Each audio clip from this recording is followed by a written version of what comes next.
নাগরিক অধিকার রক্ষা এবং রাষ্ট্রের গণতান্ত্রিক রূপান্তরের অঙ্গীকার নিয়ে যাত্রা শুরু করেছে নতুন রাজনৈতিক platform network for people's action. শুক্রবার বিকেলে কেন্দ্রীয় শহীদ মিনারে নতুন যাত্রা শুরু করে রাজনৈতিক মোর্চাটি। সাম্য, মানবিক মর্যাদা ও সামাজিক ন্যায় বিচারকে মূল মন্ত্র করে 101 সদস্যের কমিটি ঘোষণার মধ্যে দিয়ে এই সোশ্যাল ডেমোক্রেটিক প্ল্যাটফর্মটির আনুষ্ঠানিক ঘোষণা দেওয়া হয়। এই শক্তি সাম্য, মানবিক মর্যাদা ও সামাজিক ন্যায় বিচার প্রতিষ্ঠার সংগ্রামে অগ্রণী ভূমিকা পালন করবে। এই লক্ষ্য সামনে রেখেই আমরা একটি শক্তিশালী ও কার্যকর রাজনৈতিক শক্তি গড়ে তুলতে চাই। আমরা আইন বিভাগ, নির্বাহী বিভাগ ও বিচার বিভাগের পূর্ণ কার্যকর পৃথকীকরণ চাই। পাশাপাশি ক্ষমতার বিকেন্দ্রীকরণের লক্ষ্যে শক্তিশালী স্থানীয় সরকার ব্যবস্থা গড়ে তুলতে চাই।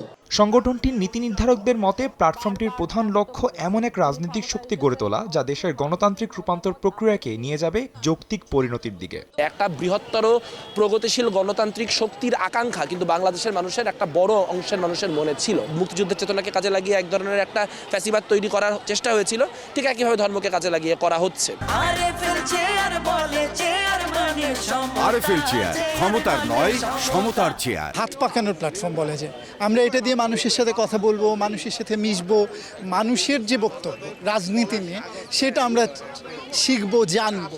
নতুন প্ল্যাটফর্ম হিসেবে দেশের রাজনীতিতে অগ্রণী ভূমিকা পালন করবে বলে আশাবাদ আমন্ত্রিত অতিথিদের। যে কোনো তরুণদের যে কোনো উদ্যোগের প্রতি আমার সমর্থন রয়েছে। এটা একটা প্রক্রিয়া, একটা রাজনৈতিক পরিসরে একটা তর্ক করতে পারছি কিনা, সে পরিবেশ আমরা গড়ে তুলতে পারছি কিনা। জুলাইয়ের পরে যে কয়টি নতুন প্রচেষ্টা তৈরি হয়েছে সেগুলো যখন ভোটের রাজনীতির সামনে একটা পর্যায়ে গিয়ে নানান বাস্তবতায় পুরনো রাজনীতির চালে চলতে বাধ্য হয়, তখন সেই অচলায়তন ভেঙে নতুন কিছু করার চেষ্টা সবসময় স্বাগত জানাবার মতো। প্রচলিত বামপন্থী রাজনীতির একটা সমস্যা হচ্ছে তারা জনগণের মুক্তি, অর্থনৈতিক মুক্তি, সামাজিক মুক্তি, রাজনৈতিক মুক্তির দিকে না তাকিয়ে বরঞ্চ অনেক সময় কালচারাল ওয়ারে আটকায় যান। আমি আশা করবো যে এই পার্টিটা সুসংহত থাকবে, ভাঙবে না এবং কেবলমাত্র যেটা নিজেদের আত্মতুষ্টির লড়াই না করে গণমুক্তির লড়াইটা তারা করবে।